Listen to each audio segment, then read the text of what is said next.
Assalamualaikum, selamat siang. Yang saya hormati dosen pembimbing mata kuliah farmakologi dan yang saya banggakan teman-teman sekalian. Perkenalkan, saya Cynthia, perwakilan dari kelas A yang akan menjadi moderator dalam diskusi siang hari ini. Baiklah, mari kita mulai penyampaian materi pada hari ini yang akan disampaikan oleh Siti Maulidia. Kepada dia saya persilahkan. Baiklah, terima kasih moderator. Selanjutnya,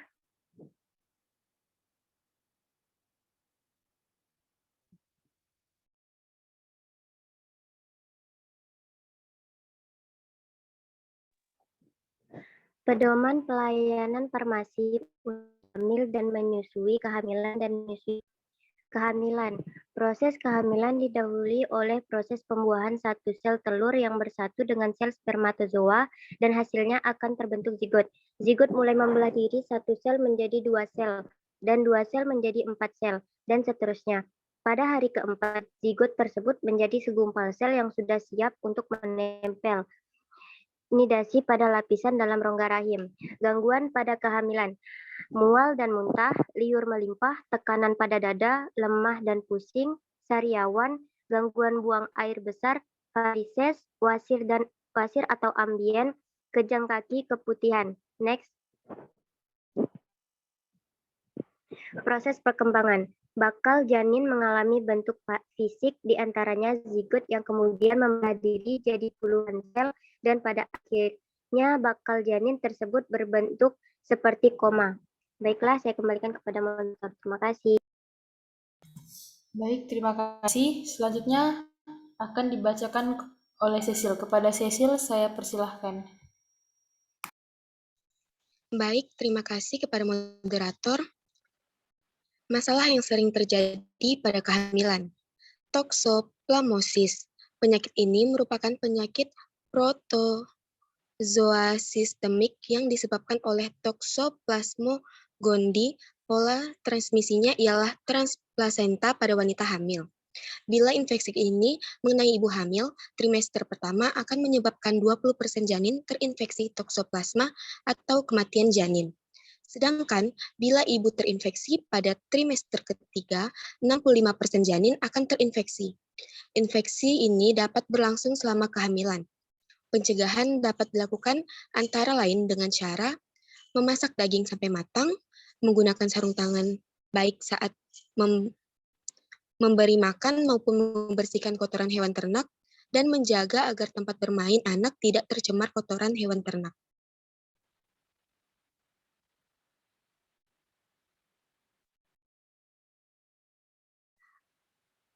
AIDS. Penyakit ini terjadi karena infeksi retrovirus. Pada janin, penularan terjadi secara transplasenta, tetapi dapat juga akibat pemaparan darah dan sekret serviks selama persalinan. Kebanyakan bayi terinfeksi HIV sebelum menunjukkan gejala pada saat lahir. Pencegahan antara lain dengan cara menghindari kontak seksual dengan banyak pasangan, terutama hubungan seks anal, kemudian screening donor darah lebih ketat dan pengolahan darah dan produknya dengan lebih hati-hati. Rubella atau German measles. Penyakit ini disebabkan oleh virus rubella yang termasuk famili Gaviridae dan genus Rubivirus. Pada wanita hamil, penularan janin secara intrauterin. Masa inkubasinya rata-rata 16-18 hari.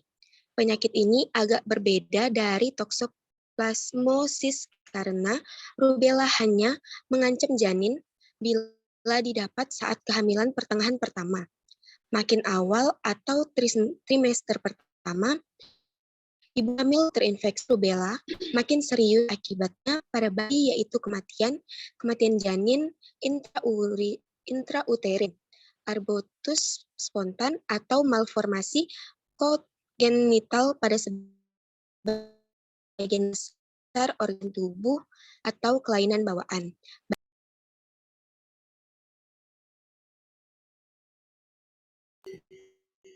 Baik, terima kasih Cecilia. Selanjutnya akan dibaca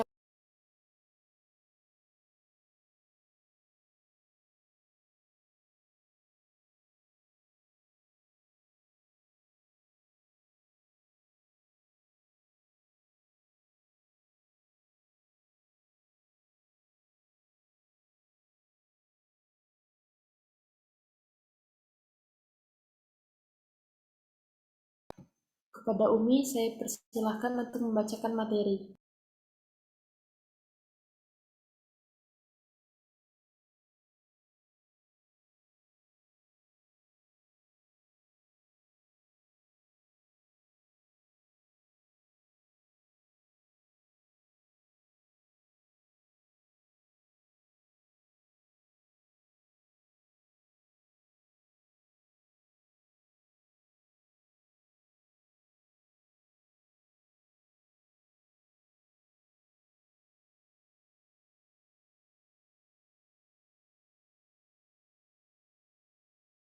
Baiklah, sepertinya Umi tidak bergabung bersama kita. Akan saya ambil alih. Herpes simplex atau herpes hominis. Penyakit ini disebabkan infeksi herpes simplex virus pada bayi. Infeksi ini didapat secara perinatal akibat persalinan lama sehingga virus ini mempunyai kesempatan naik melalui mukosa yang robek untuk menginfeksi janin. Gejala pada bayi biasanya mulai timbul pada minggu pertama kehidupan, tetapi kadang-kadang baru pada minggu kedua atau ketiga. Pencegahan antara lain pendidikan kesehatan, terutama konyak dengan bahan infeksius menggunakan kondom dalam aktivitas seksual, dan penggunaan sarung tangan dalam menangani lesi infeksius. Next.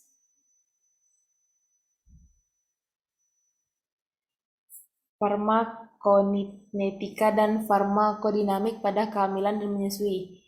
A. Farmakokinetika. Selain kehamilan, terjadi perubahan-perubahan fisiologi yang mempengaruhi farmakokinetika obat. Perubahan tersebut meliputi peningkatan cairan tubuh, misalnya penambahan volume darah sampai 50% dan curah jantung sampai dengan 30%. Pada akhir semester pertama, pada aliran darah ginjal meningkat 50% dan pada akhir kehamilan, aliran darah ke rahim mencapai puncaknya hingga 600 sampai 700 mili per menit. B. Farmakodinamika, mekanisme kerja obat ibu hamil. Efek obat pada jaringan reproduksi, uterus dan kelenjar susu pada kehamilan kadang dipengaruhi oleh hormon-hormon sesuai dengan fase kehamilan. Efek obat pada jaringan tidak berubah, walau terjadi perubahan, misalnya curah jantung, aliran darah ke ginjal. Perubahan tersebut kadang menyebabkan wanita hamil membutuhkan obat yang tidak dibutuhkan pada saat tidak hamil. Contohnya, glikosida jantung dan diuretik yang dibutuhkan pada kehamilan karena peningkatan beban jantung pada kehamilan, atau insulin yang dibutuhkan untuk mengontrol glukosa darah pada diabetes yang diinduksi oleh kehamilan. Selanjutnya materi akan disampaikan kepada Mutia. Kepada Mutia saya persilahkan.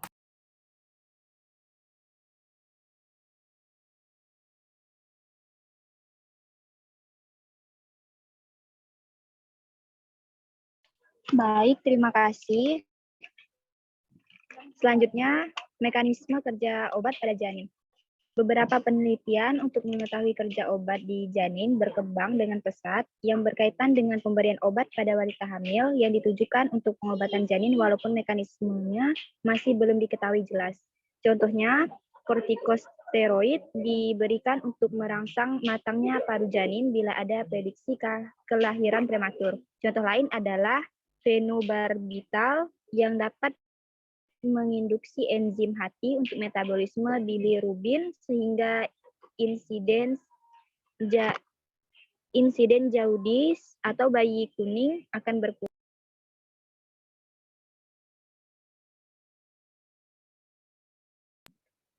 Farmakokinetika dan farmakodinamika pada menyusui. Untuk farmakokinetika, hampir semua obat yang diminum perempuan menyusui terdeteksi konsentrasi obat di ASI umumnya rendah. Konsentrasi obat dalam darah ibu adalah faktor utama yang berperan pada proses transfer obat ke ASI selain dari faktor-faktor resiko kimia obat. Darah atau cairan tubuh dan curah jantung yang meningkat pada kehamilan akan kembali normal setelah 1 bulan melahirkan. Karena itu, pemberian secara kronik mungkin memerlukan penyesuaian dosis. Selanjutnya, saya kembalikan. Baik, terima kasih Mutia. Selanjutnya materi akan disampaikan oleh Kak Deva. Kepada Kak Deva, saya persilahkan. Baik, rasio benefit dan risiko penggunaan obat pada ibu menyusui dapat dinilai dengan mempertimbangkan yang pertama, farmakologi obat atau reaksi yang tidak dikehendaki. Yang kedua, adanya metabolit aktif. Yang ketiga, multi obat atau edisi efek samping. Yang keempat, dosis dan lamanya terapi. Yang kelima, umur bayi. Yang keenam, pengalaman atau bukti klinik. Yang ketujuh, farmakoepidemiologi data. Selanjutnya,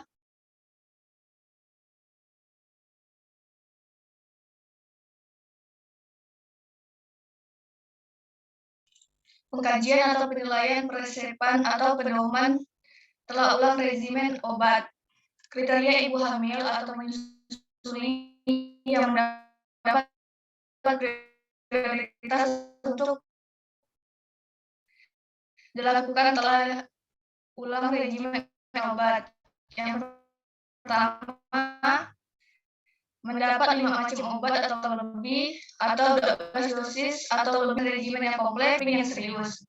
Yang ketiga, menderita 3 penyakit atau lebih. Yang keempat, mengalami gangguan kognitif atau tinggal sendiri. Yang kelima, tidak patuh dalam mengikuti regimen pengobatan. Yang keenam, akan pulang dari perawatan di rumah sakit. Selanjutnya, berobat pada banyak dokter. Yang terakhir, mengalami efek samping yang serius. Baik, selanjutnya saya serahkan ke moderator. Baik, terima kasih Kak Deva. Selanjutnya materi akan disampaikan oleh Wiwin. Kepada Wiwin, saya persilahkan. Baik, terima kasih kepada moderator. Selanjutnya, tata laksana telah ulang regimen obat. Apoteker yang melakukan kegiatan ini harus memiliki pengetahuan tentang prinsip-prinsip farmakoterapi ibu hamil dan menyusui dan keterampilan yang memadai. Yang kedua, melakukan pengambilan riwayat penggunaan obat ibu hamil atau menyusui. Yang ketiga, meneliti obat-obat yang baru diresepkan dokter. Yang keempat, mengidentifikasi masalah yang berkaitan dengan penggunaan obat. Yang kelima, melakukan tindakan yang sesuai untuk masalah yang teridentifikasi. Pedoman pemantauan penggunaan obat. Yang pertama, tata laksana pemantauan penggunaan obat.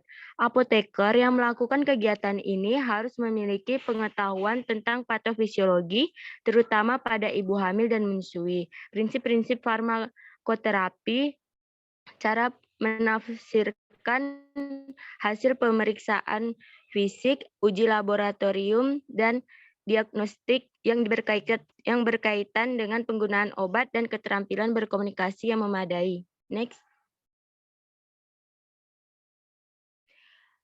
Mengumpulkan data ibu hamil atau menyusui yang meliputi deskripsi atau nama, umur, jenis kelamin, berat badan, tinggi badan, nama ruang rawat poliklinik, nomor registrasi, riwayat penyakit terdahulu, riwayat penggunaan obat atau termasuk riwayat alergi, penggunaan obat non-resep, data hasil pemeriksaan fisik, uji laboratorium, dan diagnostik masalah medis yang diderita, data obat-obat yang sedang digunakan. Selanjutnya saya kembalikan kepada moderator. Baik, terima kasih Wiwin. Selanjutnya materi akan disampaikan oleh Bang John. Kepada Bang John, saya persilahkan.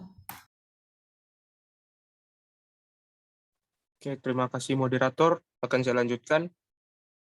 Berdasarkan data atau informasi pada B, selanjutnya mengidentifikasi adanya masalah-masalah yang berkaitan dengan penggunaan obat. Memberikan masukan atau saran kepada tenaga kesehatan lain mengenai penyelesaian masalah yang teridentifikasi. Mendokumentasikan kegiatan pemantauan penggunaan obat pada formulir yang dibuat khusus. Selanjutnya. Obat yang digunakan pada masa kehamilan. Yang pertama, pertimbangkan perawatan pada masa kehamilan. Kedua, Obat hanya diresepkan pada wanita hamil bila manfaat yang diperoleh ibu diharapkan lebih besar dibandingkan risiko pada janin. 3. Sedapat mungkin segala jenis obat dihindari pemakaiannya selama trimester pertama kehamilan. 4. Apabila diperlukan, lebih baik obat-obatan yang telah dipakai secara luas pada kehamilan dan biasanya tanpa aman diberikan daripada obat BAM atau obat yang belum pernah dicoba secara klinis. Berikutnya, obat harus digunakan pada dosis efektif, terkecil dalam jangka waktu sesingkat mungkin. Kemudian, hindari polifarmasi. Kemudian, selanjutnya, pertimbangkan perlunya penyesuaian dosis dan pemantauan pengobatan pada beberapa obat, atau misalnya phenytoin dan lithium. Saya kembalikan ke moderator. Terima kasih. Baik, terima kasih Bang John. Selanjutnya materi akan disampaikan oleh Adila Fikri. Kepada Adila, saya persilahkan. Terima kasih kepada moderator. Obat yang digunakan pada wanita menyusui. Penggunaan obat yang tidak diperlukan harus dihindari. Jika pengobatan memang diperlukan, perbandingan manfaat atau resiko harus dipertimbangkan pada ibu maupun bayinya. Obat yang diberi izin untuk digunakan pada bayi umumnya tidak membahayakan. Neonatus dan kasusnya bayi yang lahir prematur mempunyai resiko lebih besar terhadap paparan obat melalui ASI. Harus dipilih rute pemberian dan pembagian obat yang menghasilkan jumlah kadar obat terkecil yang sampai pada bayi. Hindari atau hentikan sementara menyusu.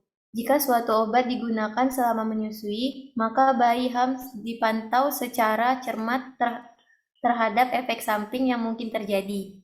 Sebaiknya dihindari obat baru yang hanya memiliki sedikit data. Next. Pemberian informasi dan edukasi. Informasi perlu diberikan kepada semua wanita yang merencanakan kehamilan. Peran farmasi selain memberikan informasi tentang obat, juga memberikan penyuluhan tentang kesuburan dan perencanaan kehamilan. Yang harus ditekankan dalam pemberian penyuluhan tentang penggunaan obat pada wanita hamil adalah manfaat pengobatan pada wanita hamil HAMS lebih besar daripada risiko jika tidak diberikan pengobatan. Selain itu, juga harus diberikan informasi mengenai bahaya penggunaan beberapa obat selama menyusui. Saya kembalikan ke moderator. Demikianlah kegiatan presentasi dan diskusi hari ini. Saya selaku moderator meminta maaf atas segala kesalahan. Terima kasih atas perhatiannya. Mari kita tutup kegiatan diskusi hari ini. Wassalamualaikum warahmatullahi wabarakatuh. Waalaikumsalam warahmatullahi wabarakatuh. Terima kasih. Waalaikumsalam warahmatullahi wabarakatuh. Dokumentasi dulu ya. SS lah guys. Ya, dokumentasi.